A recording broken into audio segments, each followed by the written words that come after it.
अपने पति मठा से कहा, सुनो स्वामी एक काम करो। मठा ने पूछा क्या? अब तुम्हारे भाई का तो कोई रोल रहा नहीं है, सब कुछ अपने पास आ गया है, क्यों फालतू का खर्चा करते हो, उसको घर में रखते हो, अलग करो।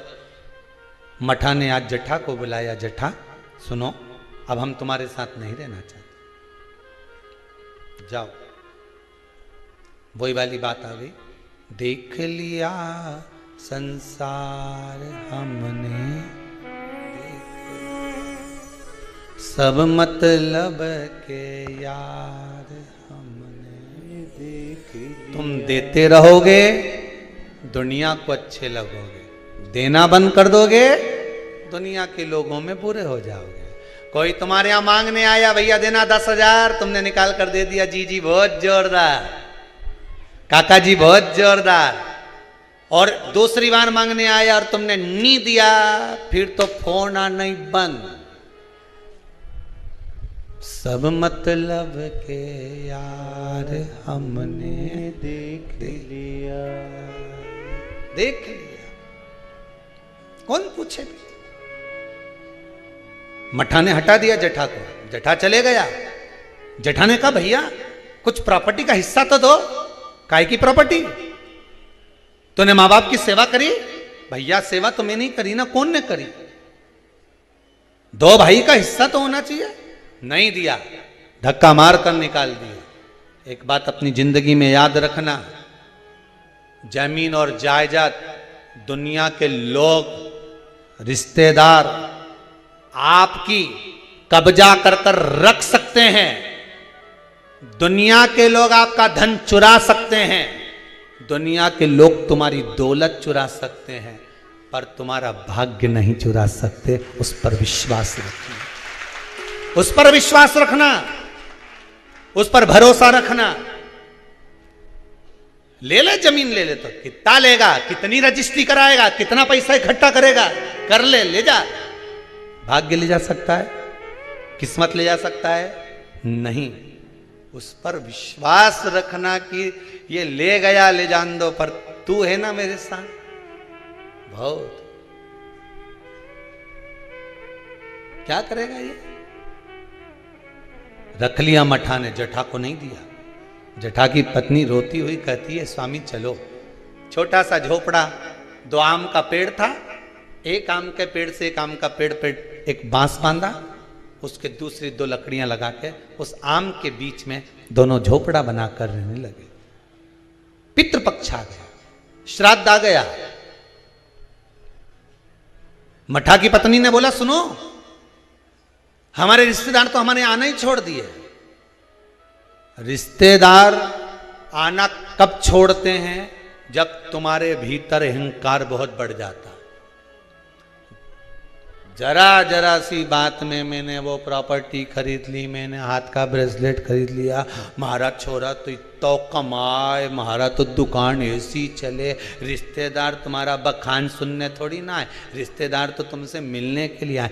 दिल से मिलो, ये बखान दूसरी जगह करना। फिर अगर कहीं का बखान कर दे, वही वाली बात आ गई, हमने तो इतना मकान, हमारा ऐसा मकान, चीटी कह दे मेरे तेरे मकान में खूब घूमूंगे, तू मेरे मकान में घूम के बता। फिर वही वाली बात आ गई कि नहीं? तो घूम के बता दो फिर उस मकान में।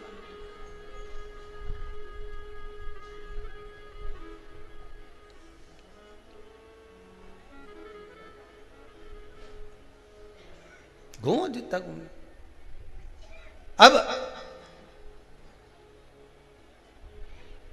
मठा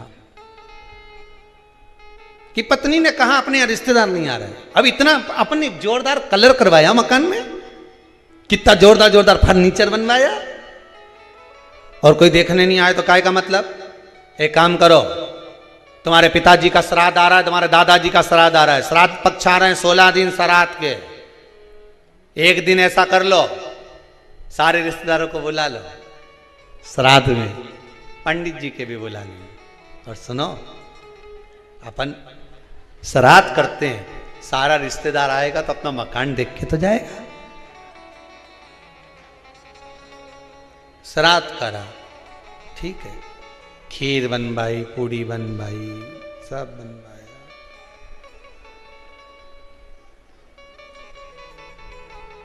मठा की पत्नी ने करा।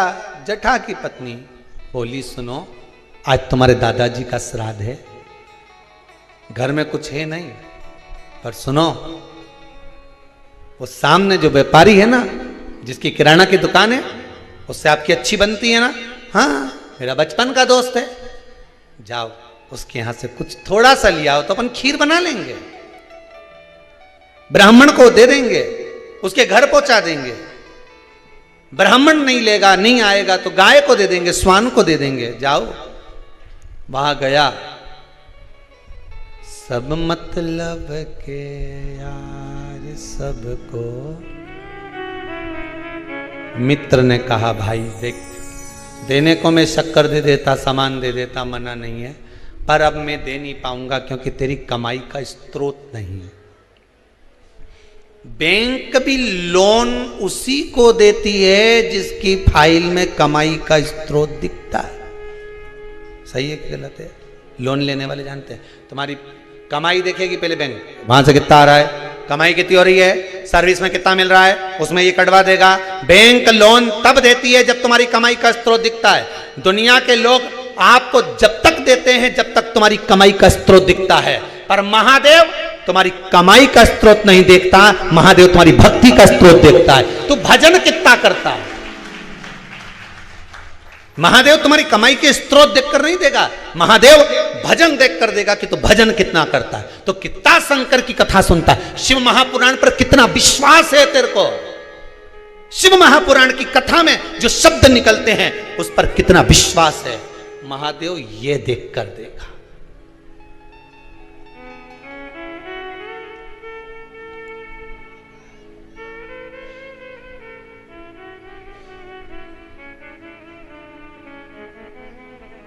अब विश्वास, मित्र ने मना कर दिया, मैं नहीं दे सकता तुझको, भाई मत दे, पर इतना तो दे दे कि मैं कंडा जलाकर, गोबरी जलाकर, गाय का गोबर जो है सूखा हुआ उसको जलाकर थोड़ी सी घी शक्कर ही छोड़ लो।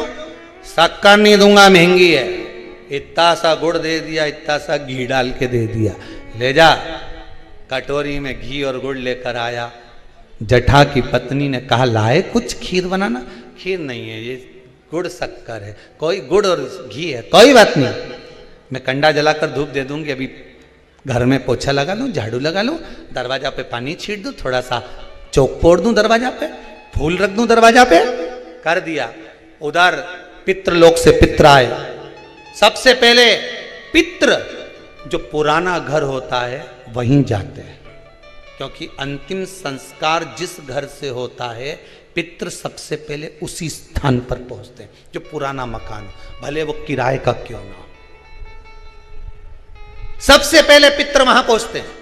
पितृलोक से पित्र आए, दरवाजे पर पहुंच गए। जैसे ही सबसे पहले मठा के घर में गए तो क्या जाकर देखा कि वहां तो रिश्तेदार पूरी सब्जी खा रहे हैं, सारे के सारे रिश्तेदार चकाचक भोजन कर रहे, ना तो धूप छूटी, ना गाय का दिया, ना स्वान का दिया, क्योंकि इनको तो श्राद्ध केवल लोगों को दिखाने के लिए करी थी।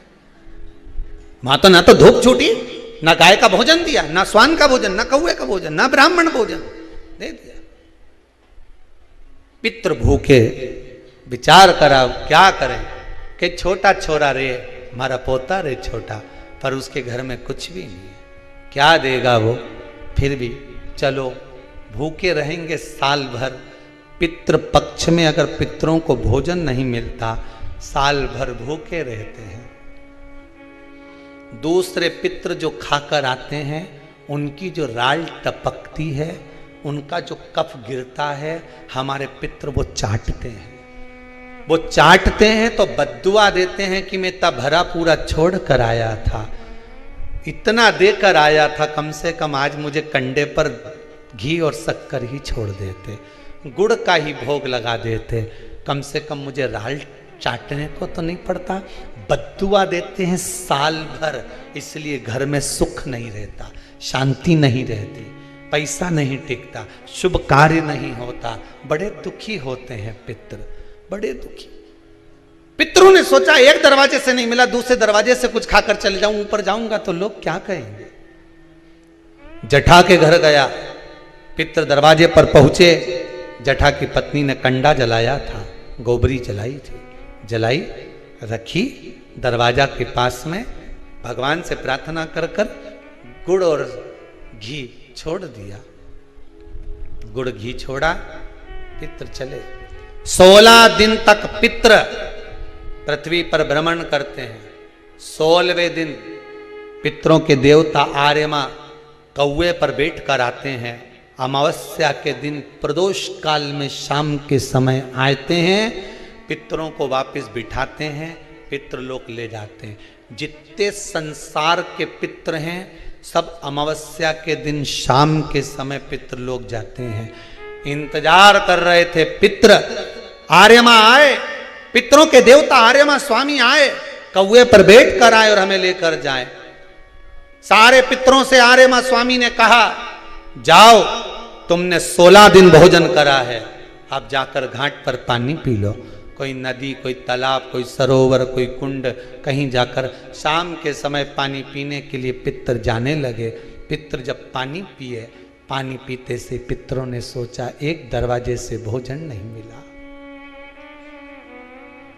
उसके यहां भोजन मिला जिसके यहां कुछ भी नहीं था। पितरों ने विचार करा, आर्यमा स्वामी को आने में देरी है, आज अमावस्या है, घर के लोग दीप लगाएं उससे पहले एक बार उसके घर हो जाऊं जिस घर से दीपक आ रहा है। घाट पे लगने के लिए, नदी के तट पर, तालाब पर, सरोवर, कुएं पर दिया लगने शाम को आएगा, उससे पहले मैं उसके घर हो जाऊं। और पितर घर पर जाकर क्या देखे, बच्चे भूखे थे, माँ से भोजन मांग रहे थे, माँ 5 दिन से अन्न नहीं खाया, दे देना माँ। माँ कहती है नहीं है। माँ फिर कंडा जलाकर तूने ये घी और गुड़ कहाँ से ला कर दिया? बेटा पितरों के लिए लाई थी, मांग कर लाई थी, तुम्हारे लिए नहीं है। एक काम करो, मैंने हंडी रख दी है, एक बर्तन रख दिया, भगोनी रख दी, उसको प्लेट से ढक दिया, उसमें भोजन रखा है, मैं 2 दिन बाद दे दूंगी। बेटों ने जाकर देखा तो उसमें भोजन नहीं था। माँ तू रोज तो वो भगोना दिखाती है, पात्र दिखाती है और कहती है भोजन मिलेगा। 3 दिन हो गए माँ, 5 दिन हो गए, नहीं मिला माँ, और 2 दिन का बोलती है। कोई बात नहीं। पितर वापिस आए, दरवाजे से लौट कर वापिस घाट पर आए। घर का बेटा दिया जलाने के लिए आया नदी के तट पर। पितर आचमन कर रहे थे पानी का। शाम के समय पर आर्यमा स्वामी ने पूछा, बोलो पितरों, तुम्हारे भोजन करने के बाद किसके घर में क्या देना है बता दीजिए। आर्यमा स्वामी ने पूछा तो पितर कहते हैं, जटा के घर में खाने के लिए नहीं है, उसको वर दे दो, दूध नहाए पूते फले, खूब उन्नति करे, वर प्रदान कर दो। जटा के घर में दूध नहाए पूते फले। जैसे ही बेटे ने दिया जलाया घाट पर, वहां पर खुशियों का दीप जल गया, आनंद का दीप जल गया, सारा सुख जटा के घर में पहुंच गया। मठा धीरे धीरे तिल तिल तिल तिल घटने लगा, जटा तिल तिल बढ़ने लगा। ये पितरों की कृपा होती है। मेरा सबसे निवेदन है, अमावस्या के दिन शाम के समय प्रदोष काल में नदी के तट पर जाओ, कुएं के तट पर जाओ, बावड़ी पर, तालाब पर, कहीं पर भी जाकर दिया जरूर जलाओ। नदी, तालाब, बावड़ी नहीं हो तो पीपल के पेड़ के नीचे, बेलपत्री के पेड़ के नीचे या बट के पेड़ के नीचे जलाओ। और शाम के समय जब प्रदोष का काल हो, शाम का समय हो, सूर्यास्त का समय हो, भगवान आर्यमा स्वामी पूर्वजों को लेने, पितरों को लेने आए, तब आप एक दिया घी का जला देंगे दक्षिण की ओर मुख कर कर, तो वो कुछ वर हो सकता है। अगली श्राद्ध से पहले बाबा आपको घर, मकान, जमीन, जायदाद, संपदा सबका दे। कृपा, उस पर विश्वास रखिए, भरोसा।